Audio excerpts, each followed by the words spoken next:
या ठिकाणी आता आपण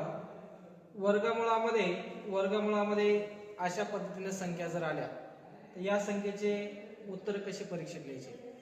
आता आपण उत्तर लिहित असताना परीक्षेमध्ये काय करतो, एकूण वर्गमुळाचे चिन्ह मोजतो। वर्गमुळाचे चिन्ह किती आहेत या ठिकाणी, वर्गमुळाचे चिन्ह काढत असताना 1 2 3 4 या वर्गमुळाचा अर्थ होतो 1/2।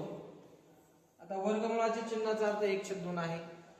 वर्गमूळ किती आहेत या ठिकाणी 4। याचे उत्तर तर आपल्याला असं सांगतात परीक्षेमध्ये 5चा x वा घात, तर x बरोबर किती असेल असं विचारलं जाते। आता x च्या किमती काढायच्यात, म्हणजे या ठिकाणी 1 2 3 4 वर्गमुळाचे 4 चिन्ह आहेत, तर 2चा चौथा घात घ्यायचा। 2चा चौथा घात किती आहे 16। 2चा चौथा घात 16, त्यापेक्षा फक्त 1 कमी घ्यायचा, म्हणजे x ची किंमत किती आली या ठिकाणी 15 भागाकारामध्ये 16। 5च्या 16व्या मुळाचा 15वा घात असा अर्थ या ठिकाणी घेतला जातो।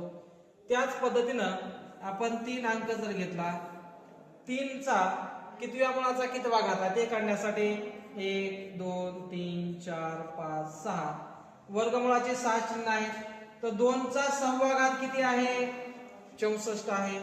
तर या ठिकाणी 64 लिहा आणि 64 मधून फक्त 1 वजा करा, वर किती राहते 63 राहते।